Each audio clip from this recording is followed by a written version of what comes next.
এই সম্পর্ক বলতে সব সম্পর্কের কথাই আসবে।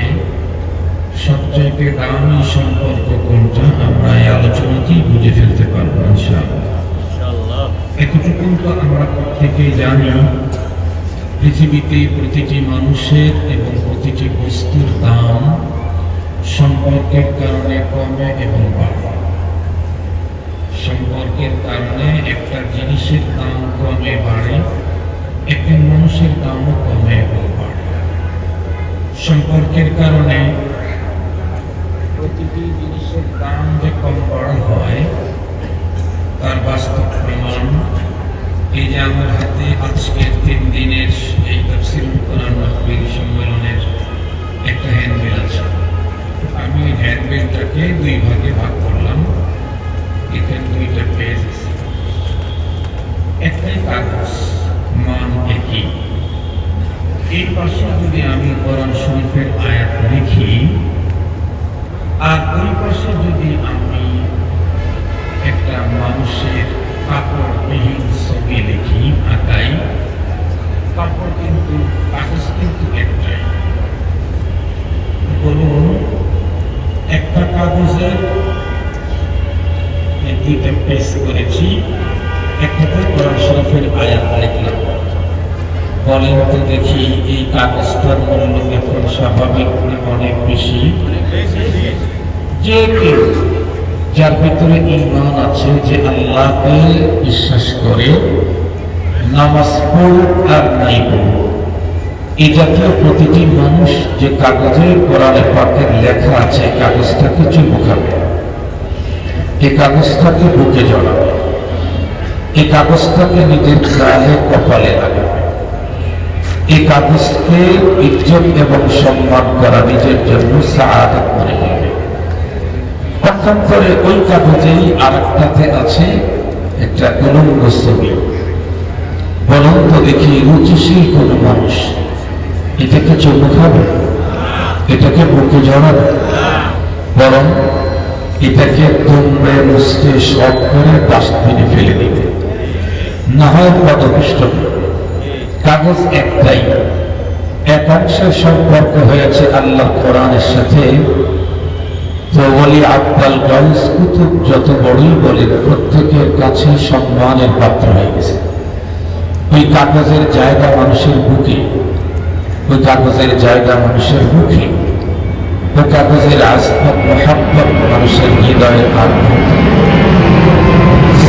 ওই কাগজটার আলাদা অংশ, সেখানে আছে একটা ছবি। মানুষ এটাকে দুমড়ে মুছড়ে ডাস্টবিনে ফেলবে। তাহলে নিষ্পত সম্পর্কের কারণে কাগজের দাম কমে এবং বাড়ে। আরো সহজে বুঝবার জন্য একটা মিসাল নেই। আমি যতটুকু জানি, বর্তমানে বাংলাদেশে একটা জিনিস করার প্রতিযোগিতা আছে, এটা সারা বাংলাদেশে। সেটি হলো মসজিদকে দৃষ্টিনন্দন করা, মসজিদকে অত্যন্ত সুন্দর চমৎকার করা। এটার এখন প্রতিযোগিতা চলতেছে। কেউ কেউ তো মসজিদকে এত বেশি দৃষ্টিনন্দন বানাচ্ছে যে ওটা ইবাদতখানার চাইতে পর্যটন এরিয়ায় পরিবর্তন হয়ে যাচ্ছে। মানুষ এটাকে দেখার জন্য যাচ্ছে, নামাজ কালামের জন্য যাচ্ছে, এবং সেইখানে গিয়ে যেই মসজিদ দেখার জন্য গেল সেই মসজিদের মালিকের বিধানের তোয়াক্কা করে। এ জাতীয় ঘটনা আমাদের বাংলাদেশে ঘটতেছে, পৃথিবীতে তো আছে। দুবাইতে একটা মসজিদ এমন আছে, যেই মসজিদকে দেখার জন্য, সুলতান মসজিদ, ওই মসজিদকে দেখার জন্য হিন্দু, বৌদ্ধ, চারার, ইহুদি, নাসারা, খ্রিস্টান সারা দুনিয়া থেকে মানুষ দুবাইতে যায়। ওই মসজিদ, সুলতান মসজিদকে দেখার জন্য যায়।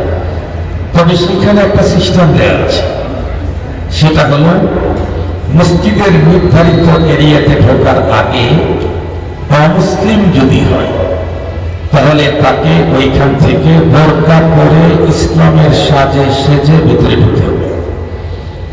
এই অর্ধ উলঙ্গ অবস্থায়, প্রায় উলঙ্গ অবস্থায় মসজিদে ঢোকার কোনো পারমিশন নেই। আমিও সেই মসজিদ দেখতে গিয়েছিলাম। মোহতারাম হাজরিন, সঙ্গত কারণে আমাদের বাংলাদেশেও একেবারে গ্রাম থেকে গ্রাম মানুষ যত হতদরিদ্রই হোক না কেন, তাদের পুরা গ্রামে যদি একটা মসজিদ বাড়িও পাকা না থাকে, কিন্তু তাদের মনের প্রাণগুলো সম্মিলিত প্রচেষ্টায় আমরা আমাদের মসজিদটাকে সুন্দর করব। ধরে নেন কোনো এক গ্রামে সকল মানুষ তারা চাঁদা দিয়ে মসজিদ শুরু করব, কিন্তু সবই গরিব, এখানে কোনো ব্যবসায়ী নেই, বড় কোনো চাকরিজীবী নেই, যত দরিদ্র, খেতে খাওয়া দিন মজুর কৃষক। এবার 5 বার চাঁদা দিয়ে ওই মসজিদ ছাদ পর্যন্ত যাওয়াই কঠিন। বড় কষ্ট করে 2-3 বছর ছাদ কমপ্লিট করেছে, ওয়াল দিয়েছে, কিন্তু মসজিদের মূল জিনিসটাই হলো সেজদা দেওয়ার জায়গা। মসজিদ মানে সেজদার জায়গা। মসজিদ মানে মূল জিনিসটা হলো ফ্লোর। সেজদা মানুষ কি ছাদে দেয় না ফ্লোরে দেয়? কথা বলেন, সেজদা মানুষ ছাদে দেয় না ফ্লোরে দেয়? তো মসজিদের মূল জিনিসটাই তো হলো সেজদার জায়গা, যেখানে সেজদা করবে। সেটাই আর তারা করতে পারতেছে না, আর কোনো অবস্থাতেই সম্ভব হচ্ছে না। কিন্তু দিনের তামান্না হলো টাইলস লাগানো। সাধ্য নাই, কিন্তু স্বাদ অনেক বড়। 3-4 বছরে যখন হচ্ছে না, খোঁজখাজ নিয়ে দেখে 2-3 গ্রাম পরে এক বিত্তবান আছে, যিনি বিত্তবান, ধনবান, সাথে সাথে দিলওয়ালা, লক্ষ কোটি টাকা উনি দান করেন। গ্রামের সাধারণ মুরব্বী সবাই মিলে তার কাছে গিয়ে তাদের অবস্থানটা জানান দেন। উনি তখন বললেন, ঠিক আছে, আমি একদিন আপনাদের ওখানে যাব। তো উনি একদিন গেলেন। সত্যি এত গরিব মানুষ এত সুন্দর মসজিদ করেছে, ওনার আবেগটা আরো অনেক গুণে বাড়িয়ে গেল। উনি এক পর্যায়ে ওয়াদা দিয়ে ফেললেন, মুরব্বী আপনারা দোয়া করেন, আপনাদের মসজিদে আল্লাহ এমন টাইলসের ব্যবস্থা করবে যেটা 50 গ্রামের মধ্যে পাবেন না, এরকম দামি টাইলস লাগে। উনি ঢাকায় আসলেন, খুঁজে খুঁজে বিদেশি টাইলস একটা ঠিক করলেন। সাথে সাথে মিস্ত্রি, ফিটিংসের যে মিস্ত্রি আছে, এটা ঢাকা থেকে নিয়ে গেলেন। এক পর্যায়ে মসজিদের ফ্লোর সুন্দর করে লাগাই দিলেন। পরবর্তীতে দেখা গেল মসজিদের ফ্লোরের কাজ কমপ্লিট হওয়ার পরে বেশ কিছু টাইলস বেঁচে গেল। উনি চিন্তা করলেন, এই টাইলস গুলি তো ঢাকা শহর ছাড়া এটা ফেরত নিবে না, এটা কি করা যায়? পরে সিদ্ধান্ত নিলেন, করলেন এগুলি আমার বাড়ি, গ্রামের বাড়িতে বাংলা হচ্ছে, সেখানে নিয়ে রাখা, কোনো এক জায়গায় কাজে লাগাই দিলেই হয়ে যাবে, ফেরত দেওয়ার দরকার নেই। পরবর্তীতে তার বাংলাতে কাজ করতে করতে এক পর্যায়ে ওনার স্পেশাল যে রুমটা আছে, রুমের সাথে অ্যাটাচ যে ওয়াশরুম আছে, সেই ওয়াশরুমের ফ্লোরের ভিতরে অবশিষ্ট টাইলসগুলি লাগিয়ে দিল। খুব ভালো করে বুঝবেন, টাইলস এক কোম্পানির, ক্রেতা একজন, বিক্রেতাও একজন, ফিটিংস মিস্ত্রিও একজন, দাম একই, কিন্তু কিছু টাইলস লেগেছে আল্লাহর ঘরের ফ্লোরে, আর কিছু টাইলস লেগে গেছে ওয়াশরুমের ফ্লোরে। ওয়াশরুমের ফ্লোরে যে টাইলস লেগে গেছে, এই টাইলসের উপরে নর্মাল রুচির কোনো মানুষও খালি পায়ে ঢুকতে যাবে, বলবে ওয়াশরুমে খালি পায়ে ঢোকা যায়, একটু স্যান্ডেল নিয়ে আসো। যত দামি টাইলসই হোক না কেন বিদেশি, নর্মাল রুচির কোনো মানুষও সেখানে খালি পায়ে জুতাবিহীন ঢুকতে যাবে না। পক্ষান্তরে যে টাইলসটা আল্লাহর ঘরের ফ্লোরে রাখছেন, ওই ফ্লোরে কেউ জুতা পায়ে দিয়ে ঢোকার সাহস করবে। যদি কেউ ঢুকেই পড়ে, তাহলে তার জুতা তার পায়ে থাকবে না, তার গালে যায় লেগে যাবে। বিশেষ করে বাংলাদেশের মুসলমানদের যে জজবা, আলহামদুলিল্লাহ, ও যত বড় নামি দামি লোকই হোক না কেন, আল্লাহর ঘরের ফ্লোরে যদি কেউ জুতা নিয়ে ঢুকে, যে নামাজ পড়ে না ওই আগে জুতা খুলে জুতাওয়ালার গায়ে লাগে। যে নামাজ পড়ে না ও চিন্তা করবে, আমি তো আল্লাহর ঘরে আসার সুযোগ পাই না, কিন্তু তাই বলে আল্লাহর ঘরের সাথে বেয়াদবি করবে, এটা আমি ছাড় দেব না। তার পক্ষে এইটা দিয়ে কিছু নামাজের ক্ষমার ব্যবস্থা করে নিই। বরং পীর বলেন, বুজুর্গ বলেন, ওলি বলেন, গাউস বলেন, কুতুব বলেন, শেখুল হাদিস বলেন, শেখুল তফসির বলেন, মন্ত্রী বলেন, মিনিস্টার বলেন, লয়ার বলেন, সচিব বলেন, ব্রিগেডিয়ার, লেফটেন্যান্ট, কর্নেল, জেনারেল, আরো যা বলবেন কিয়ামত পর্যন্ত, এরা যদি ইমানদার হয়ে থাকে তাহলে ওই ফ্লোরে নিজের কপাল ঠেকানো সৌভাগ্য মনে করবে। আমি যদি এখানে নিজের কপালটা ঠেকাইতে পারি, নাকটা যদি ঠেকাইতে পারি, যদি সিজদা করতে পারি, তাহলে আমার কপাল খুলে যাবে। একটা সম্পর্ক হয়েছে অষ্টমের সাথে, সেখানে খালি পায়ে কেউ ঢুকতেই চায় না। আর একটা সম্পর্ক হয়েছে আল্লাহর ঘর মসজিদের সাথে, সেখানে মানুষ নিজের কপাল ঠেকানোর জন্য সিরিয়াল ধরে থাকে। কি বোঝা গেল? সম্পর্কের কারণে প্রতিটি জিনিসের দাম কমে এবং বাড়ে। মনে রাখবেন, আত্মীয়তা, ব্লাড কানেকশন, এর চাইতেও বাইরের সম্পর্কের দাম অনেক বেশি। বিষয়টাকে বুঝবার জন্য আর একটা মিসাল দিলে খুব ভালো বুঝবেন। ধরে নেন, আমাদের দেশে দ্বিতীয় স্বাধীনতার পরের কথা বলছি না, তার আগের কথা বলছি। বিগত পতিত সরকারের সময় এমপি মন্ত্রী ছিল অনেকে। ধরে নেন, কোন একটা ফ্যামিলিতে ওরা আপন দুই ভাই, মা একজন, বাবাও একজন, হাকিকি ভাই। কিন্তু দুইজনের ভিতরে ভাইয়ের সম্পর্ক হলে কি হবে? বাইরের সম্পর্কটা ভালো, ভাই ভাই দাম আছে সম্পর্ক। একজন আর একজনের চেহারাই দেখতে চায়, একজন আর একজনের ক্ষতি করার জন্য আপ্রাণ চেষ্টা চালায়। এ জাতীয় দুই ভাইয়ের কোন এক ভাই যদি এমপি হয়, তাহলে আর এক ভাইয়ের কি মর্যাদার পাওয়ার বাড়ে না জীবনের ঝুঁকি বাড়ে? বুঝে বলবেন, জীবনে ঝুঁকি বাড়ে। আপন ভাই, বাবা এক, মাও এক, কিন্তু বাইরের সম্পর্ক সুন্দর না হওয়ার কারণে একজনের পাওয়ার যত বাড়ে, আপন ভাই হলেও তার জীবনের ঝুঁকি তত বাড়ে। পক্ষান্তরে আপনারা দেখেছেন, ওই এমপি ভাইয়ের সাথে যদি আর একজন লোকের খুব সুন্দর সম্পর্ক হয়, যে লোকটা তার আপন ভাই না, এ দেশেরই না, উনি কাকাতারের ওই পারের লোক। ছিলেন নাকি আপনারা? কাকাতারের ওই পারের লোকদেরকে চেনেন? যারা দাদা বাবুরা, দাদা বাবু, আমাদের দেশের গুলা বলতেছি না, ও পারের গুলা বলতেছি। তারা তো অনেক পরম বন্ধু আমাদের। কি বলেন? তারা আমাদের বন্ধু না? আপনারা ভুল বলতেছেন মনে হয়। তারা আমাদের পরম বন্ধু। তাদের সাথে আমাদের সম্পর্ক স্বামী স্ত্রীর মতো, যেটা দুনিয়াতে তো থাকে থাকে, মরণের পরেও থাকে। স্বামী স্ত্রী সম্পর্ক মরণের পরে থাকে না? কথা বলেন, থাকে না? স্বামী স্ত্রীর সম্পর্ক মরণের পরেও থাকে না? যদি স্বামী স্ত্রী অবস্থাতেই দুইজন মারা যায়, তাহলে মরণের পরেও থাকে। তারা পরম বন্ধু। যদি বলেন কেমনে? শেখ সাদি রহমতুল্লাহ আলাইহি একটা কবিতায় বর্ণনা করেছেন পরম বন্ধু কি। উনি বলেন, দোস্ত আকা নাম কে গিরত দস্তে দোস্ত, তোর পরিশাহানি ও তোর মন্দেগি। প্রকৃত বন্ধু তোমাকে, সুখের দিনের বন্ধুর অভাব থাকে না। প্রকৃত বন্ধু হলো সুখের দিন যে পাশে দাঁড়ায়, সেই হলো। আপনারা যখন এদেশের পতিত সরকার প্রধানকে একেবারে ভয়ঙ্কর এক অবস্থাতে দেশ থেকে তাড়িয়ে দিলেন, আল্লাহর বান্দী কত আইটেমের খাবার তৈরি করেছিল, খাইতেও দিলেন। এরপরে যে দেশটা তারা স্বাধীন করলো, সেই দেশের মাটি দিয়েও দিতে দিলেন আকাশ সীমা ব্যবহার করতে। একেবারে অসহায় কেউ যখন তাকে স্থান দিচ্ছে না, সেই মুহূর্তে যারা আদর্শ ভালোবাসা সম্মান দিয়ে কাছে টেনে নিল, এদের চাইতে পরম বন্ধু পৃথিবীতে আর কে হতে পারে? এখন বলেন তো দেখি, তারা আমাদের বন্ধু না শত্রু? হ্যাঁ, তাও বলতেছেন শত্রু? মাশাআল্লাহ, তারা অবশ্যই বন্ধু, তবে আমাদের না, এ দেশেরও না। তারা হলো পতিত স্বৈরাচারের বন্ধু, তারা হলো ফ্যাসিবাদের বন্ধু।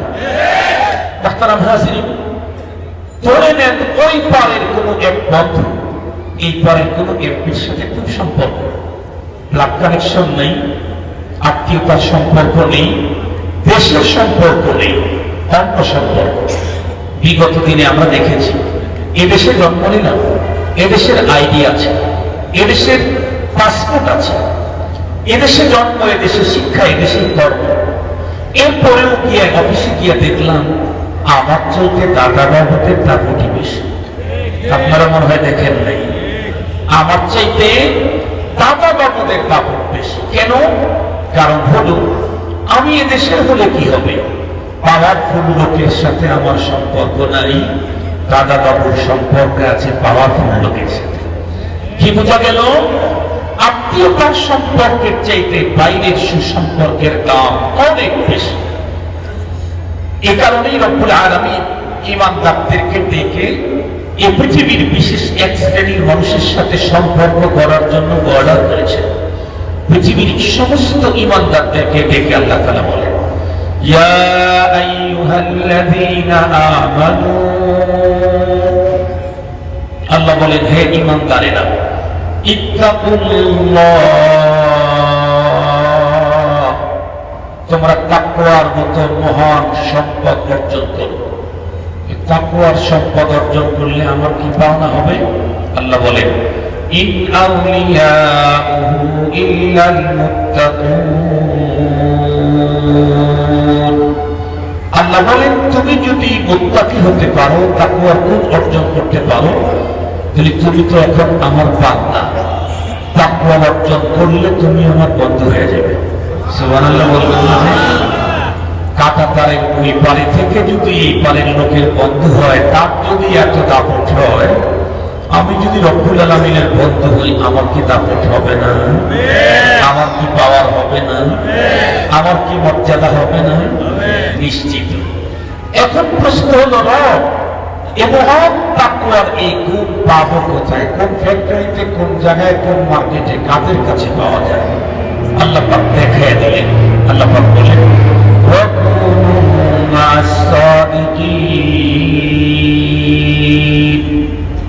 সত্যবাদীদের সংস্রবে যাও, তাদের সাথে সম্পর্ক করো। আর কামেলিন, আল্লাহ ওয়ালা যারা, তাদের সাথে সম্পর্ক করো। তাদের সাথে যদি সম্পর্ক করতে পারো, তাহলে সম্পর্কের কারণে তোমার দাম বাড়বে। কি পরিমাণে বাড়বে? তোমার সম্পর্ক যার সাথে করেছ, তার দাম যত বেশি, তোমার দাম তত বেশি। এ কারণেই তো তামাম পৃথিবীতে যত উম্মত আছে, সমস্ত উম্মতের ভিতরে সবচাইতে শ্রেষ্ঠ উম্মত উম্মতে মুহাম্মাদী, মুহাম্মাদুর রাসূলুল্লাহ সাল্লাল্লাহু আলাইহি ওয়াসাল্লামের উম্মত। কেন? এই উম্মতের সম্পর্ক হলো, সমস্ত উম্মতের সম্পর্ক হলো উম্মতের নবীদের সাথে, আর এই উম্মতের সম্পর্ক হলো নবীদের নবীর সাথে। আমাদের পয়গম্বর কি উম্মতের নবী না নবীদেরও নবী? নবীদেরও নবীর সাথে সম্পর্ক হওয়ার কারণে সমস্ত উম্মতের মধ্যে সবচাইতে শ্রেষ্ঠ উম্মত হয়েছে এই উম্মত। খুব ভালো করে বুঝবেন, ওই নবীর সাথে ডাইরেক্ট যারা সম্পর্ক করেছেন সশরীরে, তারা এই পৃথিবীর নবী এবং রাসূলগণের পরে পৃথিবীর সেরা মানুষ। ওনারা হলেন সাহাবায়ে কেরাম রিদওয়ানুল্লাহি তাআলা আলাইহিম আজমাইন। এই পৃথিবীতে নবীদের পরে সাহাবীদের চাইতে দামি কোনো মানুষ অতীতেও ছিল না, এখনো নেই, কিয়ামত পর্যন্ত কোনো দামি মানুষ সাহাবীদের চাইতে পৃথিবীতে আসতেই পারে। কেন? কারণ সাহাবীদের ডাইরেক্ট সম্পর্ক ছিল সশরীরে নবীদের নবীর সাথে। নবীদের নবীর সাথে সম্পর্ক করে সাহাবী হয়েছে। সাহাবীদের সাথে যারা সম্পর্ক করেছে তারা তাবেঈ হয়েছে। তাবেঈদের সাথে যারা সম্পর্ক করেছেন তারা তাবেঈ তাবেঈ হয়েছে। তাবেঈ তাবেঈদের সাথে যাদের সম্পর্ক হয়েছে তারা এই উম্মতের সলব হয়ে গেছে। এখান থেকেই বোঝা যায় আমার কার সাথে সম্পর্ক করা দরকার। আমি যদি দুনিয়ার কোন পাওয়ারফুল ব্যক্তির সাথে সম্পর্ক করি, আমার দাম বাড়বে, কিন্তু দুনিয়াতে কতদিন? যার সাথে সম্পর্ক করেছি তার পাওয়ার যতদিন, আমার পাওয়ারও ততদিন। ওনার পাওয়ার যেদিন উড়াল দিবে, সেদিন আমার পাওয়ার কলা পাতার উপরে চলে যাবে। কোথায় চলে যাবে? বুঝেন নাই? বাংলাদেশের এক দলামানিক না কালামানিক আছে, শুনছেন তো? বাংলাদেশের 116 জন হুজুরের নামের তালিকা করেছিল। আল্লাহর মেহেরবানিতে আমি ওই সিরিয়ালে 37 নাম্বার। আমি গর্ব করি, সারা বাংলাদেশের মানুষের মধ্যে আমি 37 নাম্বার। মর্যাদা আমার এখানে মানুষ তো 18, 19 কোটি, 17 কোটি, এতগুলি মানুষের মধ্যে আমি 37 নাম্বার। এত কম গর্ব না। ফিকির করেছিলাম কোন দিক দিয়ে 37 নাম্বার, কিন্তু আমি আমার ক্যালকুলেশনে কোন দিক দিয়ে 37 না, 37,000 নাম্বারে নাই। যদি বলেন আলেমের তালিকায়, তাও আমি হাজার হাজার নাম্বারে পড়ি। যদি বলেন বক্তার তালিকায়, হাজার হাজার নাম্বারে পড়ে। যদি বলেন চেহারার সৌন্দর্যের দিক থেকে, তাহলে তো একটা কথা বলতেই হয়। বাংলাদেশের কোনো এক কেন্দ্রীয় মসজিদে জুমার নামাজের খুতবা দেওয়ার জন্য বললো যে হুজুর আপনি আসেন। তো আমি বয়ান করলাম, খুতবা দিলাম। নামাজের পরে একটা রুমে আমাকে বসতে দিল। এরপরে ওই মসজিদের বড় একজন পদের অধিকারী উনি আসলেন। অন্যরা দেখাইলেন চয়েস হয়েছে। উনি তখন বললেন হুজুরের চেহারাটা আর একটু ভালো হলে শুরু করলেন। তাই বুঝি হুজুরের চেহারাটা আর একটু ভালো হলে সুন্দর হইতো। এটা আমার সামনেই বলতেছে। চেহারার দিক থেকে আমি 1 লাখের পরেরটা, কোন দিক দিয়ে 37 নাম্বার আমার যোগ বিয়োগে পড়ে নাই। কিন্তু কি দেখলাম, সে সম্পর্ক করেছিল যাদের সাথে, তারা যখন উড়াল দিল, উনি উড়াল দিতে না পেরে ছদ্মবেশে পালায়ন করার জন্য শেষ পর্যন্ত কলা পাতার বেডশিট বানাই। দেখেন নাই? এরপরে কি হলো, সারা জীবন যেই আদালতের বিচারক হিসাবে অবিচার করলো, সেই আদালতের এখন আসামির কাজ করায় চাইতেই নিচের প্যাকেটটাও নাকি হারিয়ে গেল, নাকি কানা হলো, নাকি লিক হলো, নাকি ছিঁড়ে গেল, কিছু একটা হয়েছে। ওগুলো তো দেখার টাইম আমাদের নাই। তো আমি যদি দুনিয়াদারের সাথে সম্পর্ক করি, তাহলে তার পাওয়ার যতদিন, আমার পাওয়ার ততদিন। উনি যখন উড়াল মারবে, আমার তখন প্যাকেট ছিঁড়ে যাবে। কথা কি বুঝতে পারছি? পক্ষান্তরে যদি আমি দিনদারের সাথে সম্পর্ক করি, তাহলে তামাম পৃথিবীকেই চ্যালেঞ্জ করছি, শুধু রাজধানীকে, তামাম পৃথিবীকেই চ্যালেঞ্জ করছি। দিনদার, দিন যত করতে থাকবে, তার মর্যাদা ততই বাড়তে থাকবে। চলন্ত প্রমাণ 2 জন বুজুর্গের নাম বলব। একজন অল্প কয়েক বছর আগে আমাদের মাঝ থেকে বিদায় নিয়েছেন শেখুল ইসলাম আল্লামা আহমদ শফি রহিমাহুল্লাহ। জোয়ানকালে তার পরিচিতি ছিল চট্টগ্রামে। এরপরে যখন একটু বুড়ো হতে থাকলেন, পরিচিত পুরা দেশে। যখন উনি নিজের পায়ের উপরে ভর করে দাঁড়াইতেই পারেন না, হেফাজতে ইসলামের মিটিং এর যখন ডাক দিলেন, তখন তার পরিচিত সারা দেশে না সারা দুনিয়াতে। হেফাজতে ইসলাম সারা চেনে। এই লোকটা যতই বৃদ্ধ হতেছিলেন, ততই তার পাওয়ার কমতে ছিল না বাড়তে ছিল। একটা পর্যায়ে কি দেখলাম, উনি নিজেই বলতেন, আমার কাছে হেলিকপ্টার একটা রিক্সার মতো, রিক্সা যেমন মানুষ নিয়ে এসে দাঁড় করায় রাখে, হুজুরের জন্য হেলিকপ্টার হাটহাজারী মাদ্রাসার ছাদের উপরে অপেক্ষায় থাকতো ঘন্টার পর ঘন্টা। হুজুর আসতেন না ফিরিয়ে দিতে।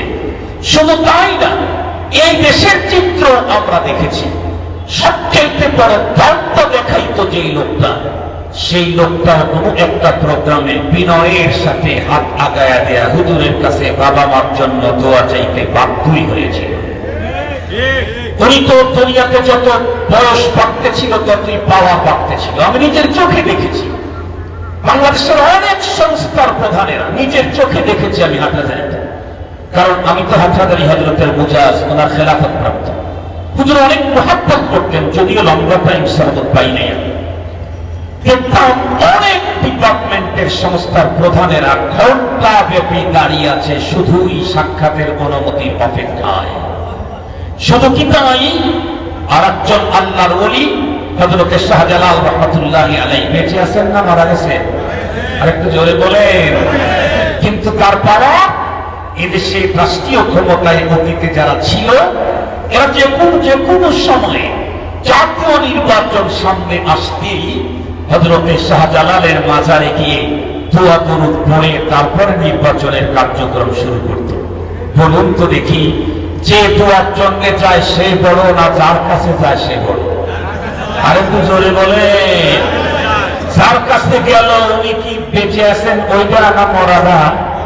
মরাদার যদি এত পাওয়ার হয় জিন্দাদার কত পাওয়ার? মরাটারই যদি এত পাওয়ার হয় জিন্দাদার কত পাওয়ার? আমি একটা মাত্র ঘটনা আপনাদের খেদমতে তুলে ধরবো। দুইজন মানুষই আপনারা 100% বুঝতে পারবেন সম্পর্কের কত দাম এবং আমার জীবনে কার সাথে সম্পর্ক স্থাপন করা দরকার। এই দুইটা ঘটনাতে ইনশাআল্লাহ 100 বুঝে আসবে। আমি নরমাল কোন যুগের ঘটনা বলছি না, আমি বলতেছি খায়রুল কুরুনের ঘটনা। প্রতি জুমায় দ্বিতীয় খুতবাতে আপনারা খতিবের জবান থেকে একটা হাদিস শোনেন। নবীজি কি বলেছেন? খায়রুল কুরুনি কারনি থুম্মা আল্লাযীনা ইয়ালুনাহুম থুম্মা আল্লাযীনা ইয়ালুনাহুম। বিশ্বনবীজি বলেন পৃথিবীর সবচেয়ে সোনালী সুন্দরতম যুগ আমার সাহাবীদের যুগ। এই সাহাবীদের যুগে সোনালী যুগের দুইজন মানুষের কথা বলব। তার ভিতরে একজন হলেন বিশ্বনবীজির মসজিদের মুয়াজ্জিন, যেই মসজিদের ইমাম নবীদের ইমাম। সুবহানাল্লাহ বললেন। যেই মসজিদের ইমাম কাদের ইমাম? নবীগণের ইমাম। সেই মসজিদের মুয়াজ্জিন তিনি বুঝেন কত বড় দামি। সে মুয়াজ্জিন হলেন বেলাল হাবশী রাদিয়াল্লাহু তাআলা। মানুষটার জন্ম হলো হাবশায়, দেখতে কালো, ঠোঁট দুটি মোটা, জবানের উচ্চারণটা সুন্দর ছিল না। কিন্তু মসজিদে নববীর নবী হলেন ইমাম, বেলাল হাবশী হলেন মুয়াজ্জিন। কেন? বর্তমান জামানায় তো ইমাম মুয়াজ্জিন খতিব নিয়ম হয় হলো উপরটা দেখে, উপর দেখে দেখে কণ্ঠ ঠিক আছে কিনা, দেখে চেহারা সুন্দর আছে কিনা। ওই যে বলছে না হুজুর যদি আর একটু সুন্দর হইতো তাহলে বেশি ভালো হইতো। গেটআপ সেটআপ দেখে। এখন খতিব নিয়োগ দিতে গেটআপ দেখে, কণ্ঠ দেখে, সেটআপ দেখে, সৌন্দর্য দেখে বাইরেটা।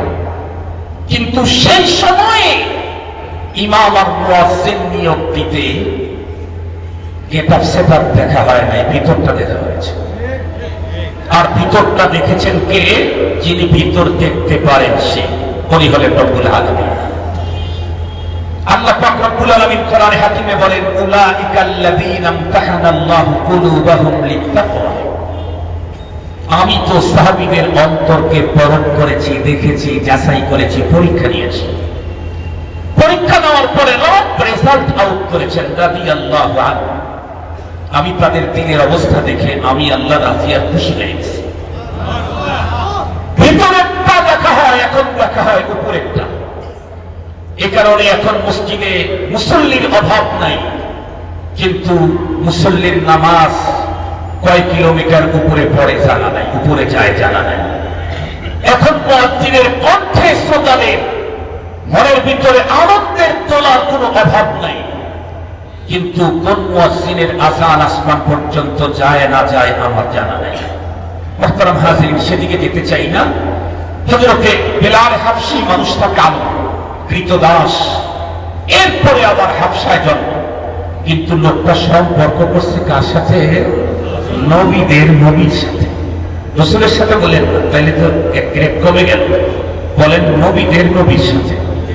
নবীদের নবীর সাথে সম্পর্ক কারাকারি। বেলাল হাবশীর দাম কোথায়? এই বিষয়টা বুঝতে চাইলে পয়গম্বরের জীবনের সবচেয়ে বড় সফরের দিকে এক ঝলক আমাদেরকে ঘুরে আসতে হবে। আমার পয়গম্বরকে আল্লাহ তাআলা স্পেশাল একটা ট্যুর করেছিলেন, স্পেশাল একটা সফর করেছিলেন, যেই সফর বাবা আদম থেকে শুরু করে ঈসা পয়গম্বর পর্যন্ত কোন পয়গম্বরের জীবনে হয় না। সেই সফরের নাম একটু জোরে বলেন না।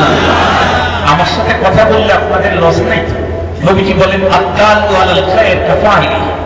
আমি সারাক্ষণ কথা বলে যেই পরিমাণে নেকি পাবো, মাঝে মাঝে তুই একটা কথার উত্তর দিয়ে আমাকে সহযোগিতা করে সেম নেকি নিয়ে বাসায় যেতে পারবে। সেম নেকি, বক্তব্যটা সেম নেকি। আমি বলি রে, আল্লাহ তার রাসূলকে দিয়ে বলে দিয়েছেন। মুহতারাম হাজিরিন, আল্লাহ পাক রব্বুল আলামিন তার প্রিয় হাবিবকে আমন্ত্রণ করলেন তার আরশে। নবীজির অন্তরে কত আনন্দের তোলা, আল্লাহর সাথে সাক্ষাতে যাবে। আপনারা যারা এখানে আছেন, কারো অন্তরে যদি মদিনার প্রেম খুব বেশি থাকে কিন্তু যাওয়ার তার যে কোনো উপায় নাই, হঠাৎ করে এক লোক এলাকার বড় লোক এসে আপনাকে যদি বলে ভাইজান আপনি রেডি হন, আগামী শনিবারের দিন 3টা বাজে আপনার ফ্লাইট, কোথায়? বলে প্রথমেই মদিনায়, তারপরে মক্কায় আমরা সফর। বলেন তো দেখি, এই লোকের আজকে থেকে ওই শনিবার পর্যন্ত ঘুম হবে? ওর খাওয়া কি হবে তৃপ্তি সহকারে? কেন? শুধু জেহেনের ভিতরে, চোখের ভিতরে, কল্পনা জগতে শুধু ভাসতে থাকবে মদিনায় ঢুকলে যে কেমন লাগবে, নবীজির রওজাটা কেমন দেখা যায়, খানায় কাবাটা কেমন দেখা যায়। তাছাড়া যে যাকে মহব্বত করে তার সাক্ষাতের চাইতে আরো মজাদার জিনিস পৃথিবীতে আর কিছু পায় না। এজন্য একজন কবি বড় চমৎকার বলেছেন, হফতে দরিয়া গনবানু শামতর নগর তদ জানে মান, হফতে দরিয়া গনবানু শামতর নগর তদ জানে মান, শরবতে দিদারে বায়দ আসলবে মেহবুবে মান। সত্য দরিয়া পান করাইলেও মনের তৃষ্ণা মিটবে না, বন্ধুর সঙ্গে দেখা হলেই মিটবে সকল যন্ত্রণা। নরমাল একজন মহব্বতকারী যদি এমন হয়, अगर खाहम के रासे दिल बगुयम जानमियाबम, वगर जाए शवत पैदा तुरा तन्हा नमियाबम, वगर यामम तुरा तन्हा वहम शावत जाए पैदा, बखुशी गम कुनम खुदरा वमन खुदरा नमीदानम, बखुशी गम कुनम खुदरा वमन खुदरा नमीदानम। उशाहिद मन अहवा बिगैर वसीलतिन, उशाहिद मन अहवा बिगैर वसीलतिन, फयल्हिकुनी शानुन अदल्लु तरीका, युवहिजु नारन ثم يطفئ برشة لذلك تراني محرقا وطريقا दीदार में नुमाई व परहेज में दीदार में नुमाई व परहेज में गुनी आतशे माओ बाजारे सोद रात जमी गुनी। যখন জানতে পারলেন সফর হবে আল্লাহর আরশে, কি মজা, কি ভালো লাগা। দিন চলতে চলতে আল্লাহ পাক তার হাবিবকে যে রাত্রে নিয়ে যাবেন, সেই রাত্রে তার হাবিবকে দাওয়াত করেছেন। শুধু দাওয়াত দিয়ে ক্ষান্ত হন নাই, তার আরশে নেওয়ার জন্য, ইস্তেকবালের জন্য, রিসেপশনের জন্য 2 গ্রুপ পাঠিয়ে দিয়েছেন। এজন্য মনে রাখবেন, মেহমানকে রিসিভ করা পয়গম্বরের সুন্নাত শুধু না, মেহমানকে রিসিভ করা খুব আল্লাহর সুন্নাত। আল্লাহ তার প্রিয় হাবিবকে আরশে আমন্ত্রণ করেছেন, রিসিভ করার জন্য 2টা গ্রুপ পাঠাইছে। তাও সে গ্রুপ কেমন? আমরা তো 3 নম্বরের লোক পাঠাই রিসিভ করার জন্য। আল্লাহ কারে পাঠাইলেন? মুহাম্মদুর রাসূলুল্লাহ সাল্লাল্লাহু আলাইহি ওয়াসাল্লামকে রিসিভ করার জন্য বাবা আদম থেকে শুরু করে ঈসা পয়গম্বর পর্যন্ত সমস্ত নবীদেরকে ডেকে বললেন, আপনারা আমার হাবিব আমার আরশে আসবে, রিসিভ করার জন্য বাইতুল মুকাদ্দাসে চলে যান। আদম আলাইহিস সালাম থেকে ঈসা পয়গম্বর পর্যন্ত সমস্ত নবীগণ আগায় গেলেন। আর একটা গ্রুপ, একজনে 1 কোটি, উনি হলেন ফেরেশতা কুরসি রমণী জিবরাইল আমিন। আল্লাহ পাক তাকে বললেন, আপনিও যান, তবে আপনি আমার নবীর মতো বাইতুল মুকাদ্দাসে গিয়ে থাকেন। আপনি আমার হাবিবের শয়ন কক্ষে গিয়ে তাকে ঘুম থেকে জাগায় নিয়ে আসেন। সমস্ত নবীগণ বাইতুল মুকাদ্দাসে অপেক্ষমান। জিবরাইল আমিন চলে গেলেন মক্কাতুল মুকাররমায়। আল্লাহর কোরআনে আল্লাহ বলেন, সুবহানাল্লাযী আসরা বিআবদিহি লাইলাম মিনাল মাসজিদিল হারাম ইলাল মাসজিদিল আকসা আল্লাযী বারাকনা হাওলাহু লিনুরিয়াহু মিন আয়াতিনা। জিবরাইল আমিন গিয়ে পয়গম্বরকে শয়ন কক্ষে ঢুকে পড়লেন, নবীজিকে জাগাইলেন। বাবা কোথায়? বললেন, নবীজি চলেন। কোথায়? যে আরশে। নবীজি খুশি, নবীর সাথে সাক্ষাতে যাচ্ছি, চলেন। বাইরে এসে দেখেন একটা বাহন, দেখতে ছোটখাটো, গাধা চচ্ছরের মাঝামাঝি, নবীজিকে বলা হলো উঠেন আপনার উপরে।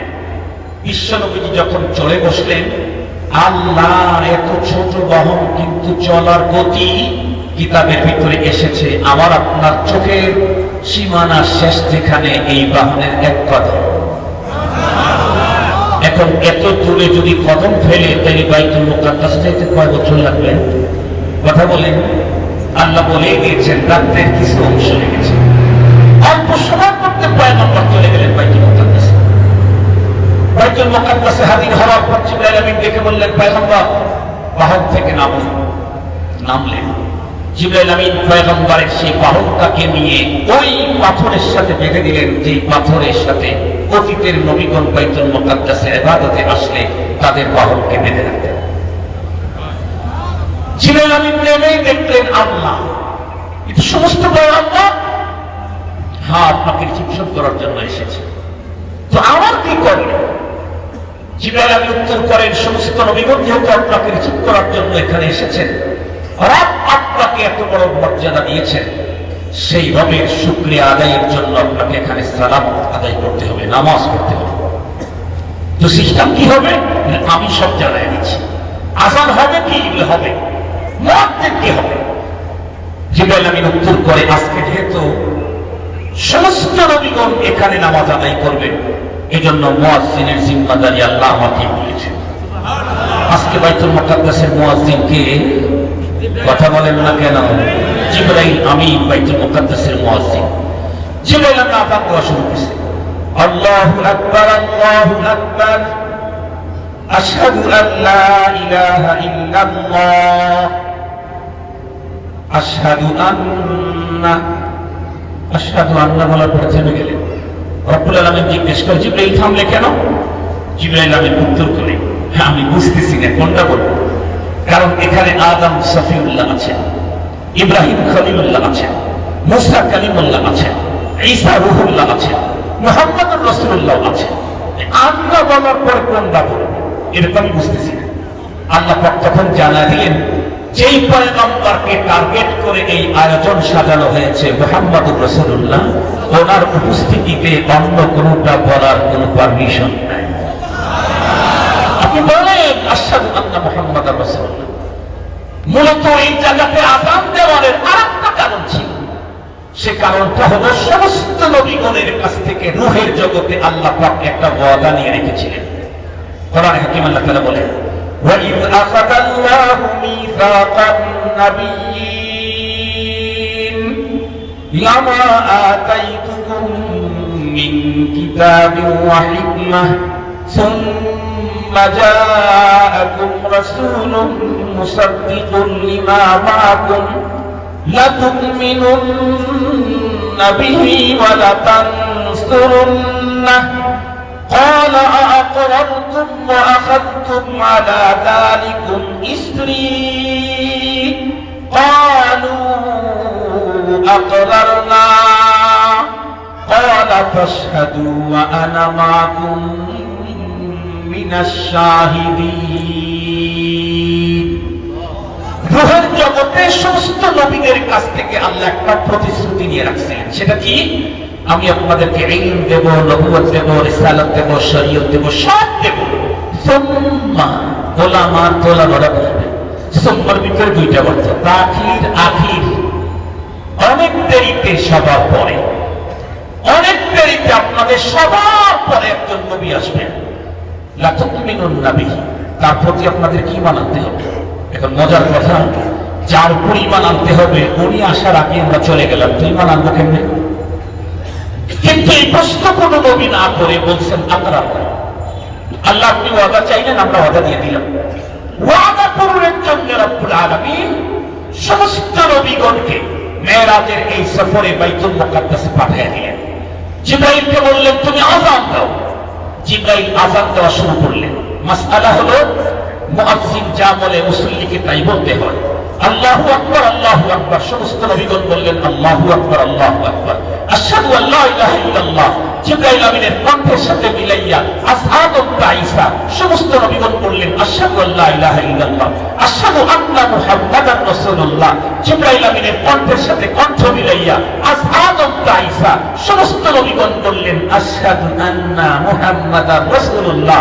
যেই ওয়াদা আল্লাহ রূহের জগতে নিয়ে রেখেছিলেন সেই ওয়াদাকে পূরণ করবার জন্য বাইতুল মুকাদ্দাসকেই আল্লাহ চয়েস করে নিলেন।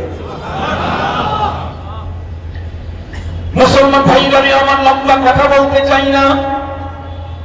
এক পর্যায়ে আযান কমপ্লিট হয়ে যাওয়ার পরে ইমামতি কে করবেন অর্ডার করা হলো। ইমামতি তো মুহাম্মদুর রাসূলুল্লাহ করবেন। বিশ্ব নবীদের ইমামতিতে আদম পয়গম্বর থেকে ঈসা পয়গম্বর পর্যন্ত সমস্ত নবীগণ সালাত আদায় করলেন বাইতুল মুকাদ্দাসে। এই কারণে আমাদের নতুন প্রজন্মের অন্তরের ভিতরে এই কথা ঢুকাইতে হবে, বাইতুল্লাহ যেমন আমার, সবুজ গম্বুজ যেটা পয়গম্বরের রওজায়ে আতহারের উপরে মসজিদে নববী, এটা যেমন আমার, বাইতুল মুকাদ্দাসটাও কিন্তু আমার। বাইতুল্লাহকে রক্ষা করার জন্য যেমন আমরা হাজারবার জীবন দিতে প্রস্তুত, বাইতুল মুকাদ্দাসকে উদ্ধার করার জন্য যদি কখনো প্রয়োজন হয় হাজারবার জীবন দেওয়ার জন্য প্রস্তুতি গ্রহণ করতে হবে। এ কারণে মুসলমান আমাদের ঘরে বাড়িতে, আমাদের ব্যবসা প্রতিষ্ঠানের ভিতরে বৈঠকখানায় যেখানে বরকতের জন্য বাইতুল্লাহ ছবি লাগিয়ে রেখেছি, বরকতের জন্য পয়গম্বরের রওজায়ে আতহারের সবুজ গম্বুজের ছবি লাগিয়ে রেখেছি, ওই জায়গায় বাইতুল মুকাদ্দাসের ছবিটাও লাগায় রাখা দরকার। পৃথিবীর ইহুদি বাদদেরকে এই কথার সংকেত দেওয়া দরকার, জানান দেওয়া দরকার। শুধুমাত্র কেবলমাত্র ফিলিস্তিনের মুসলমান বাইতুল মুকাদ্দাসের জন্য নিবেদিত প্রাণ না, শুধু গাজার মুসলমান বলেই বাইতুল্লাহকে উদ্ধার করার জন্য জীবন বাঁচাতে করবে তা না। আজকের পৃথিবীর 200 কোটি মুসলমান তারা তাদের জীবন বাইতুল মুকাদ্দাসকে রক্ষার জন্য উৎসর্গ করতে রাজি।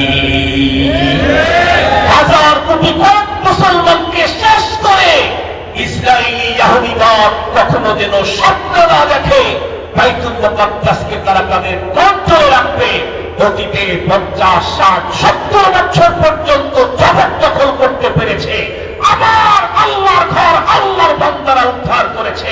এই পৃথিবীর মুসলমান আবার বাইতুল মুকাদ্দাসকে উদ্ধার করবে। ইহুদিবাদের কবর রচনা হবেই হবে। মুহতারাম হাজিরিন, এটা একটা মাঝখানকার কথা, নকতা বলে দিলাম। মূল আলোচনা হলো রাসূল করিম সাল্লাল্লাহু আলাইহি ওয়াসাল্লামের ইমামতিতে বাইতুল মুকাদ্দাসে নামাজ হয়ে গেল। নামাজের পর নবীগণ তার গন্তব্যে রওনা করলেন। জিবরাইল আমিন আমার পয়গম্বরকে নিয়ে উপরের দিকে সফর করা শুরু করলেন। সুবহানাল্লাহ বলেন। এটা হলো মেরাজ। বাইতুল্লাহ থেকে বাইতুল মুকাদ্দাস পর্যন্ত এসেছেন, এটা ইসরাফ। বাইতুল মুকাদ্দাস থেকে উপরের দিকে রওনা করলেন, এটা মেরাজ। যাইতে চাইতে জিবরাইল আমিন একটা জায়গায় গিয়া বললেন, হুজুর আপনি ভিতরে ঢুকেন। দেখেন না অফিসের যারা থাকে, যারা খাদেম থাকে, বস বলে অমুককে ডেকে নিয়ে আসো। তাকে ডেকে নিয়ে এসে সে ভিতরে ঢোকে। দরজার সামনে পর্দাটা উঠে বলেছিলাম, কারণ ভিতরে ঢোকা তার জন্য কোনো চেয়ার নেই, কারণ সে হল এই দরবারের খাদেম। জিবরাইল আমিন নির্ধারিত এরিয়া পর্যন্ত, সিদরাতুল মুনতাহা পর্যন্ত যাওয়ার পরে বললেন, আপনি আগে যান, এর সামনে পারার কোনো পাওয়ার ক্ষমতা আমার নাই। अगर एक्सरे मुझ बरतर परम फरोगे तजल्ली बसरत पर, এখন আমি অগ্রসর হতে থাকলে আমি জ্বলে পুড়ে শেষ হয়ে যাব। নবীজি চলতে চলতে আল্লাহ পাকের আরশে চলে গেলেন। কত কাছে গেলেন আল্লাহ পাকে। আল্লাহর কোরআন আল্লাহ নিজেই বলেন, ফাগানা ফাতাদাল্লা ফাকানা কাবা কাউসাইনি আও আদনা ফাআওহা ইলা আবদিহি মা আওহা।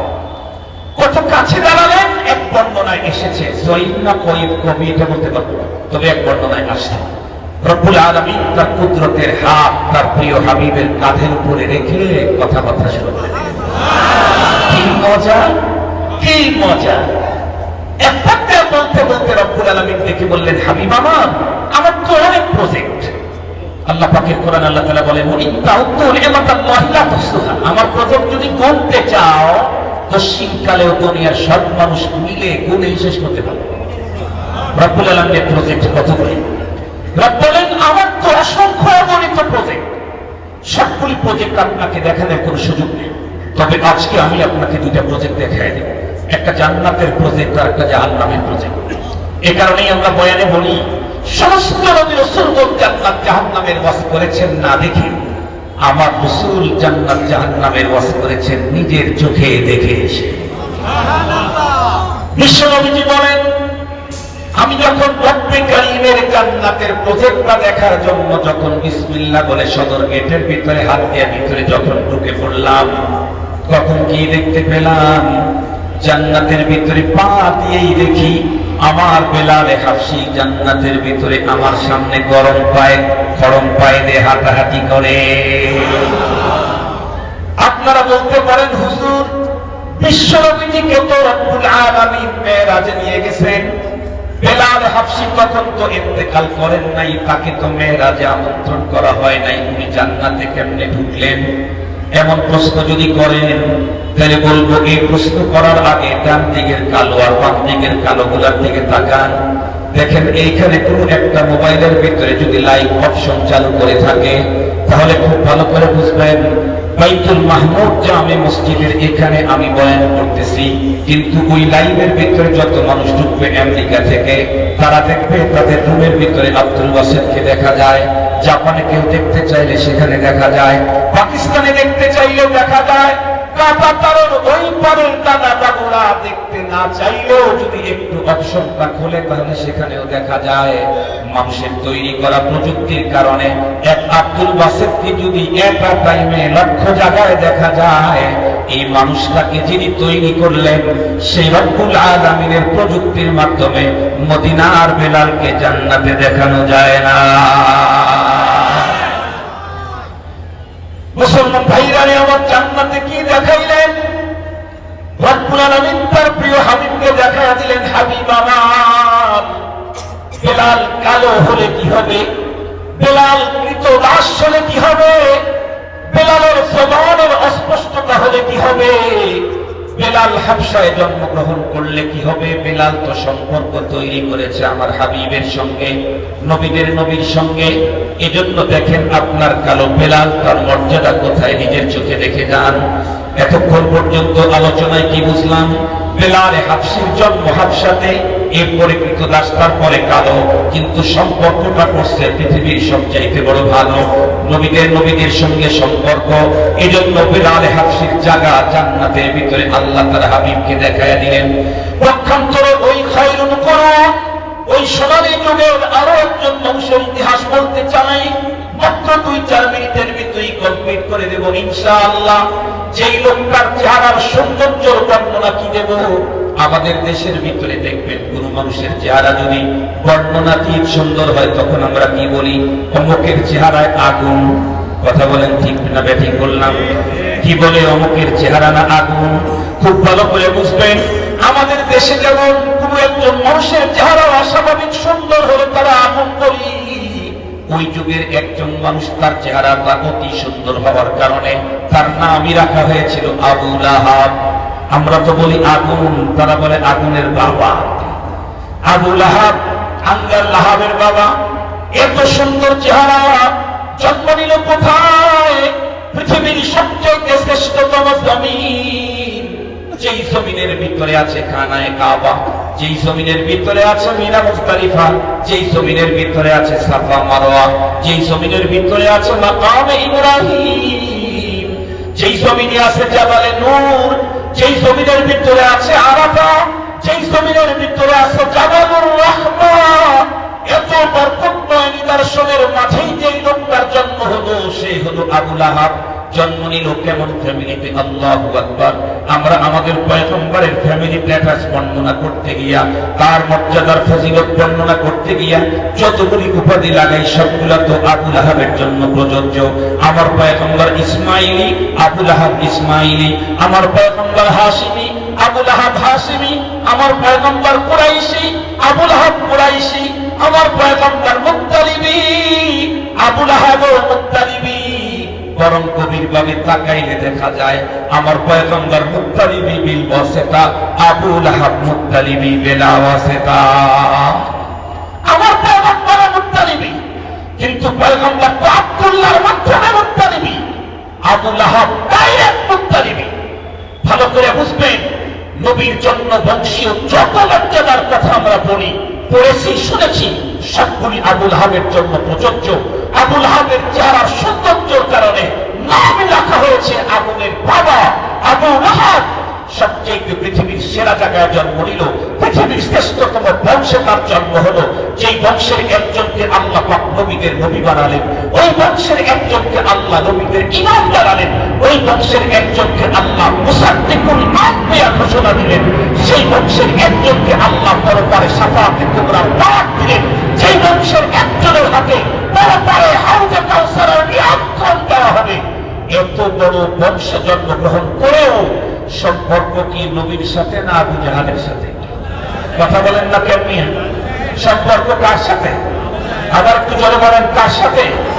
সম্পর্ক ছিল আবু জাহালের সাথে, সম্পর্ক ছিল উতবার সাথে, সম্পর্ক ছিল সাইবার সাথে। মুহাম্মদুর রাসূলুল্লাহ নিজের আপন ভাতিজা হওয়ার পরেও সুসম্পর্ক কায়েম করতে পারে নাই। মুত্তালিবী, কুরাইশি, হাশিমি, ইসমাইলি এত কিছু হওয়ার পরে রব তার ব্যাপারে ওপেন বক্তব্য কিয়ামত পর্যন্ত মানুষকে জানায় দিয়েছেন। তাব্বাত ইয়াদা আবি লাহাবিন, তাব কয়বার? তাব শব্দটা কয়বার? দুইবার। তাব্বাত ইয়াদা আবি লাহাবিন ওয়া তাব, তাব মানে ধ্বংস। এই ধ্বংস আবু লাহাবের জন্য আল্লাহ একবার বললেই যথেষ্ট, তারপরে দুইবার বলেছেন। আল্লাহ যদি কারো ব্যাপারে একবার ধ্বংস বলেন এটাই তো শেষ, কিন্তু আবু লাহাবের ব্যাপার একবার বলেছেন না দুইবার বলেছেন? তাব্বাত ইয়াদা আবি লাহাবিন ওয়া তাব। কি বোঝা গেল? আমি কোন বংশের, কোন ফ্যামিলির, কোন চামড়া, কৃষ্ণাঙ্গ না শ্বেতাঙ্গ, আরবের না আজমের, এদেশের না ওদেশের, কোন শেখ, কোন বংশ, কোন খান, এগুলি দেখার কোন সুযোগ নেই। আসুন, শেষ করে দিয়েছে। এখন বলে কি হলো? মোহতারাম হাজিরিন, হুজুর কি এত নষ্ট করলেন?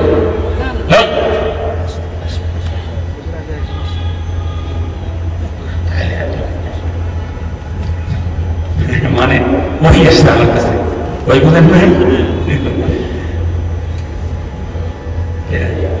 তো অনেক সমস্যা। এখন কি আমি সব বলবো? আসেন, আমি সব পরে বলবো।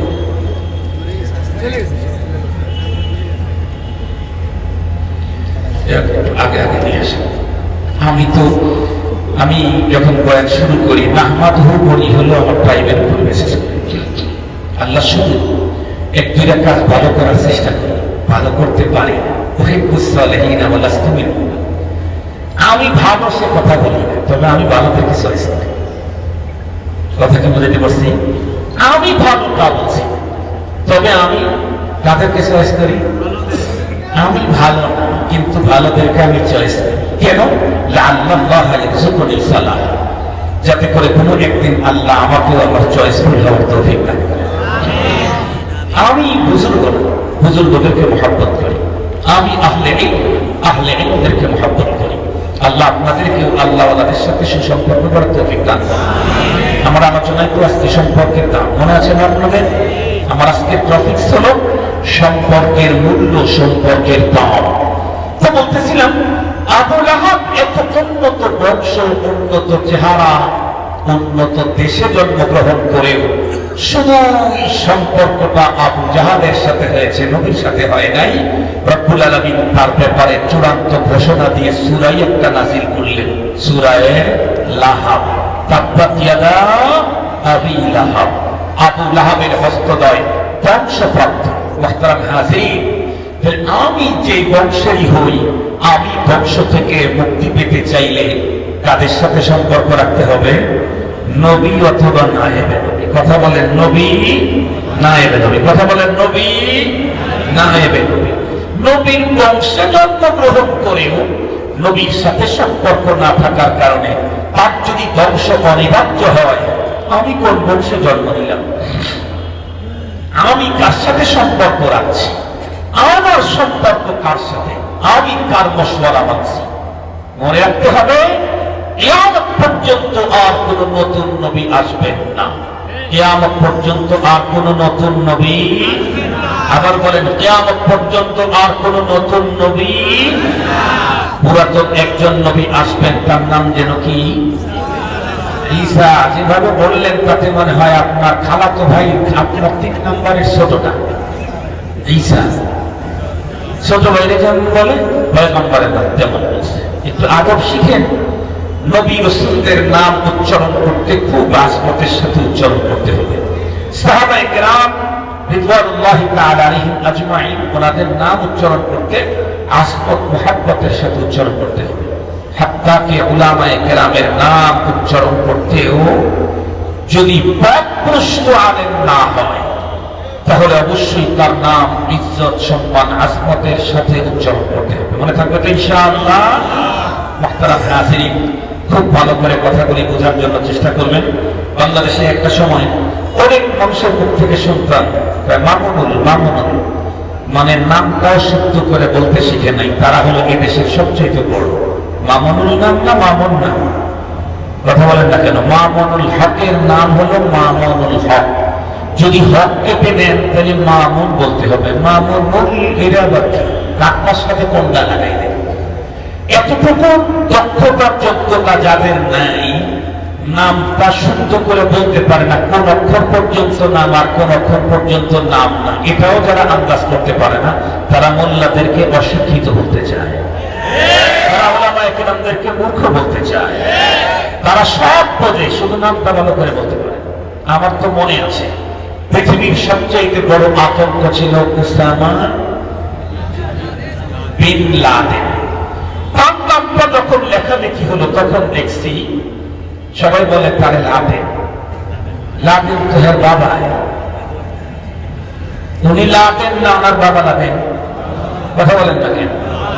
ওনার যার ব্যাপারে বলছে লাদেন, পত্রিকাতে দেখছি লাদেন, লাদেন। এত বড় পত্রিকার সম্পাদক, এত বড় বড় সাহিত্যিক, এত বড় বড় ভাষাবিদ, এত বড় বড় কথাশিল্পী, এত বড় বড় পণ্ডিত, বাবার ছেলের নাম দিয়ে চালায়। লাদেন হলো উসামার বাবা, যার ব্যাপারে বলছে ওনার নাম হলো উসামা। কথা বলেন, ওনার নাম কি? আবার উসামা বিন বলেন, যে উসামা বিন, যেমন বলছে মামুনুল, এরকম বলেন এটা উসামা। মুহতারাম হাজিরিন, এই কথাগুলি বললাম হলো দুঃখের সাথে আমাদের দেশের কিছু মানুষ নিজেদেরকে অনেক বড় পণ্ডিত মনে করে, কিন্তু পণ্ডিত দুনিয়ার সব বিষয়ে পণ্ডিত হলেও মূল ভাষা আরবির উপরে কোনো ন্যূনতম জ্ঞান রাখে না, ন্যূনতম জ্ঞান রাখে। ওই যে আমাদের ওই ভাই তখন বলছিলেন যে আমাদের কওমি মাদ্রাসা শিক্ষা বোর্ডের নাম একটা দিয়েছে, বিগত সময়ের সরকারের মন্ত্রী থেকে নিয়ে এমপি পর্যন্ত সবাই ওই নামের ভাইবা দিয়েছে, কেউ পাস করতে পারে না। মনে আছে কি? আল হাইআতুল উলিয়া, হুলুহা হুলুহা হুলুহা, আরো কত কিছু যে বলল। এক নাম বলতেই তাদের কিয়ামত অর্ধেক ঘটে গেছে, আর অর্ধেক ৩৬ জুলাই করবে। ওদিকে আমি যেতে চাই না, আমি শুধু বলতে চাচ্ছি আমরা সমাজের যুগের দুইজন মানুষের ইতিহাস সেটা শুনলাম। একজন আবু লাহাব, আর একজন বেলাল হাবশী রাদিয়াল্লাহু তাআলা আনহু। বলুন তো দেখি, কার লাকাব কোথায় থাকার কথা ছিল টোটালটি উল্টে গেল কিসের কারণে? শুধু এই সম্পর্কের কারণে। কথা বলেন কিসের কারণে? নবী বংশের নবীজির আপন চাচা আবু লাহাব, তার মাকাম হওয়ার কথা ছিল ওই জায়গায়, একেবারে উল্টে গিয়ে তাব্বাত ইয়াদা আবি লাহাব হয়ে গেল। আর হাফসাতে জন্মগ্রহণ করা কারো মানুষ, তারপরে কৃতদাস, তার নাম একেবারে অবস্থান নিচে যাওয়ার কথা ছিল। তার অবস্থানটা কি? ওই ১৪০০ বছর আগে দেখা দরকার নাই, আজকে দেখলেই তো বুঝেন। এখানে যতগুলি মানুষ আছে অনেককে জিজ্ঞেস করলে এখনই তোমার দাদার নাম কি, কেউ হয়তো ঠাস করে বলতে পারবে, অনেকেই দাদার নাম, দাদার নাম, দাদার মনে আসতেছে না। আবার কেউ বলবে যে হুজুর একটু দেরি করেন, আপনার কাছ থেকে শুনে আসি। ঠিক বললাম না? ঠিক বললাম? নিজের দাদার নামটা অনেকের স্মরণে নাই, কিন্তু আজকের পৃথিবীতে ২০০ কোটি মুসলমান প্রাপ্তবয়স্ক যারা হযরতে বেলাল হাবশীর নাম জানে না, এমন মুসলমান খুঁজে পাওয়াই কঠিন। 1450 বছর আগে পৃথিবী থেকে চলে গেছেন। মাকাম মর্যাদা আল্লাহ কোথায় দিয়েছেন? 1450 বছর পরেও পৃথিবী তাকে ভুলতে পারতেছে না, পৃথিবী তাকে ভুলতে পারতেছে না। যতদিন পর্যন্ত কোরআন থাকবে, হাদিস থাকবে, আযান থাকবে, ইকামত থাকবে, ততদিন পর্যন্ত হযরতে বেলাল থাকবে, ততদিন পর্যন্ত হযরতে বেলাল রাদিয়াল্লাহু তাআলা উনি থাকবে। সঙ্গত কারণে আপনারা এখন সিদ্ধান্ত নেন কার সাথে সম্পর্ক করবেন। এখন যদি বলেন যে হুজুর ওই মনের বুজুর্গ কি আর এখন আছে? আপনারা যে বলেন আব্দুল কাদের জিলানী কি আর এখন পাওয়া যায়? এখন কি আর জুনাইদ বাগদাদি পাওয়া যায়? এখন তো হুজুর আপনাদের কাউকে বিশ্বাস করা যায় না। তাই আমি আপনাদেরকে একটা সহজ কথা বলি, খুব ভালো করে বুঝবেন। এই আদালতে এইখানে একটা কোর্ট আছে, এই কোর্টে কে কে কথা বলার পারমিশন আছে এটা কোর্টের প্রধান ভালো বলতে পারবে না ওই পঞ্চগড়ের একজন কৃষক ভালো বলতে পারবে? কথা বলে নাই? আমাদের ঢাকাতে সুপ্রিম কোর্ট আছে না, হাইকোর্ট আছে না? এই কোর্টে কে কে আইন নিয়ে কথা বলার অধিকার আছে? এখানকার লিগ্যাল আইনজীবী কারা, ব্যারিস্টার কারা? এই কথাটা কি এখানকার কোর্টের প্রধান যিনি উনি বলতে পারবেন না ওই পঞ্চগড়ের একজন খেতে খাওয়া দিন মজুর পাবলিক বলতে পারবেন? এখানকার ইনি বলতে পারবেন। বুজুর্গ কে আর বুজুর্গ কে না, এটা আপনি মাস্টার মিস্টার ব্যারিস্টাররা ঠিক করবেন না যার সাথে সম্পর্ক ওনার ঘোষণা শুনবেন? কথা বলেন না কেন? বুজুর্গ কে? যে আল্লাহর সাথে সম্পর্ক রাখে, সে আহালুল্লাহ, সে ওলিউল্লাহ, সে রব্বানী, সে আল্লাহর ওলি, সে বুজুর্গ। আল্লাহর ওলিকে এটা মাস্টার আর মিস্টার ঠিক করে দিবেন, আল্লাহ ঠিক করবেন? আরেকটু জয় বলেন। আর কে ঠিক করে দিবেন? আল্লাহ জানাইছেন তার রাসূলকে, আল্লাহ জানাইছেন তার রাসূলকে। নবীজির হাদিস যেগুলি এগুলি ওহী, কোরআন তো ওহী, হাদিস তো ওহী। হাদিসের কথাগুলি কার? মর্ম আল্লাহ, শব্দ মুহাম্মদুর রাসূলুল্লাহ। তো আল্লাহ পাকের রাসূলকেই জিজ্ঞেস করি এই পৃথিবীতে আল্লাহর ওলি আছে নাকি? আল্লাহ পাকের রাসূল কি বলেন? আল্লাহ তার রাসূলকে দিয়ে বলাইছেন, কি বলাইছেন? ইন্না লিল্লাহি আহলিনা মিনান নাস। ওগো আমার হাবিব আপনি বলে দেন এই পৃথিবীতে আমার কিছু পরিবারভুক্ত লোক আছে। আল্লাহর পরিবারভুক্ত লোক? হায় হায়, কোরআন শরীফে আছে লাম ইয়ালিদ ওয়া লাম ইউলাদ ওয়া লাম ইয়াকুল লাহু কুফুয়ান আহাদ। উনি কারো কাছ থেকে জন্ম নেন নাই, কাউকে জন্ম দেন নাই, ওনার সমকক্ষ কেউ নেই। নবীজি বলতেছেন তার পরিবারভুক্ত লোক তারা কারা? আল্লাহ পাকের রাসূল বললেন আহলুল কোরআন হুম আহলুল্লাহি ওয়া খাসাতুহু। যারা কোরআন ওয়ালা তারাই আল্লাহ ওয়ালা। সুবহানাল্লাহ বলবেন না? যারা কোরআন ওয়ালা তারাই, আবার বলেন যারা কোরআন ওয়ালা তারাই আল্লাহ ওয়ালা। আপনাদেরকে একটা ছোট্ট হিসাব বুঝাই, বুঝবেন।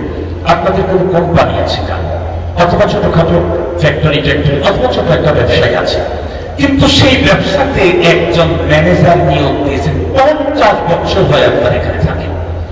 50 বছর পর্যন্ত যদি কোনো ম্যানেজার একই ফ্যাক্টরিতে একই মালিকের অধীনে থাকে তাহলে তার আমানতদারিতার উপরে কোনো প্রশ্ন করার সুযোগ আছে কি? আর যাই হোক তার আমানতদারিতার উপরে কোনো প্রশ্নের সুযোগ নেই। তার যদি আমানতদারিতার কিঞ্চিত সমস্যা হতো 50 বছর টিকতে পারত, 2 বছর পরে মালিক সরায় দিত, 1 বছর পরে মালিক সরায় দিত। রব্বুল আলামিন কোন একজন আলেমকে 50 বছর কোরআনের খেদমতের সুযোগ দিয়ে রাখছেন, রব তার ফ্যাক্টরিতে কাজে লাগায় রাখছেন। বুঝতে হবে এই লোকটা আল্লাহ পাকের কাছে চয়েসফুল, তাই এখনো তাকে কাজে লাগায় রাখছেন, নাইলে এতদিন ঘাট ধরে বের করে দিতে। মনে থাকবে? এই জন্য আমার কাছে যদি কেউ এসে বলে যে এই হুজুর 30 বছর হয় হেফজখানায় পড়ায়, আমি তার চেহারার দিকে গুরুত্বের সাথে নজর করি। কেন? নিশ্চিত আল্লাহ, নিশ্চিত আল্লাহ, নাইলে 2 বছর পরে আল্লাহ সরাই দিতেন। আর একটা মিসাল দিলে খুব ভালো বুঝবেন। আমার যুবতী বোন অথবা যুবতী মেয়ে আছে, কিন্তু তার প্রাইভেট দরকার। বলুন তো দেখি, আমার যুবতী বোন যুবতী মেয়েকে প্রাইভেট পড়ানোর জন্য কি এলাকার ওই ছেলেটাকে নিয়ে আসবো যার চরিত্র নিয়ে কয়েকবার কমপ্লেইন হয়েছে? তাকে নিয়োগ দেব। কাকে নিয়োগ দেব? যার ব্যাপারে 2-4-5 জন মানুষ যারা তাদের বাচ্চা কাচ্চাদেরকে পড়িয়েছে, বড় মেয়েকে পড়িয়েছে, তারা বলছে যে আমার মেয়েটাকে পড়াইছে, আমার ভাগ্নিকে পড়াইছে, আমার বোনকে পড়াইছে। ভাব এরকম চরিত্রের ছেলে পাওয়া যায় না। আমি যদি আমার মেয়ে প্রাইভেট মাস্টারটাকে এত যাচাই বাছাই করে নিয়োগ দেই, আপনাদের কি ধারণা রব্বুল আলামিন তার কোরআনের টিচার হিসাবে যাচাই বাছাই করা ছাড়াই আপনাকে নিয়োগ দিয়ে দিবেন? কথা বলেন না কেন? সবচেয়ে বড় কথা হলো রবের তো যাচাই করার কিছু নাই। কেন? এই হুজুরটা তো ওনার ফ্যাক্টরিতেই তৈরি। কথা বলেন না কেন? হাবেশাক কার ফ্যাক্টরি তৈরি? এটা তো মেড ইন জাপান না, এটা তো মেড ইন চায়না না, এটা তো চায়না থেকে আমদানি করে নাই এই হুজুরকে, ওই হুজুরকে জাপান থেকে আমদানি করে নাই। সবগুলি কার ফ্যাক্টরিতে? আল্লাহর ফ্যাক্টরি। আল্লাহ পাক নিজেই তৈরি করেছে। তাদেরকে কোরআনের খেদমতে আল্লাহ তাআলা বসান যাদের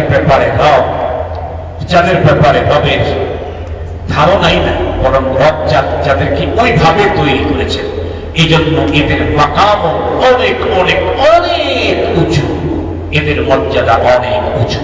এই জন্য মুহতারাম হাজিরিন, আমি আপনাদের কাছে যে সাবজেক্টটা আজকে বলতে চেয়েছিলাম সেটি হলো সম্পর্কের দাম। আমরা বুঝে ফেলেছি প্রতিটি বস্তু, প্রতিটি জিনিস, প্রতিটি মানুষের সম্পর্ক কারণে দাম কমে এবং বাড়ে। আমরা কি দাম কমানো দরকার না বাড়ানো দরকার? আমি যদি দুনিয়াদারের সাথে সম্পর্ক রাখি, দুনিয়াতে আমার পাওয়ার বাড়বে, টাকা বাড়বে, অর্থ বাড়বে, এটা বাড়বে, ওটা বাড়বে। আর আমি যদি কোনো আল্লাহর সাথে সম্পর্ক রাখি, দিনদারের সাথে সম্পর্ক রাখি, তাহলে আমার মর্যাদা বাড়তেই থাকবে, বাড়তেই থাকবে। জীবন দশায় যতটুকু বাড়বে, মরণের পরে আরো বাড়বে। তার জ্বলন্ত প্রমাণ, বাংলাদেশের কোনো আদালতে হুজুর গেলে কোনো দাম নাই, তার কথা তেমন কোনো মূল্য নাই। কিন্তু ওই ব্যারিস্টার আর কি বলে, ব্যারিস্টারের কথার মূল্য আছে। বলুন তো দেখি, বড় পরে আল্লাহর আদালতে ব্যারিস্টারের কথার মূল্য না আলেমের কথার মূল্য? আরে জোরে বলে। এই আদালতে হুজুরের কথার যতটুকু মূল্যায়ন নাই, রবের আদালতে আলেমের কথার মূল্যের কোনো অভাব নাই। আল্লাহ তার রাসূলকে দিয়েই জানায় দিয়েছেন, ইয়াশফাউ ইয়াউমাল কিয়ামা আল আমবিয়া ওয়াল উলামা সুম্মা শুহাদা। আল্লাহ পাকের রাসূল এই হাদিসে বলেন, কিয়ামতের দিন অপরাধীদেরকে সুপারিশ করে করে জান্নাতে যে ঢুকাবে, এরকম গ্রুপ এই হাদিসে 3টা বলা হয়েছে।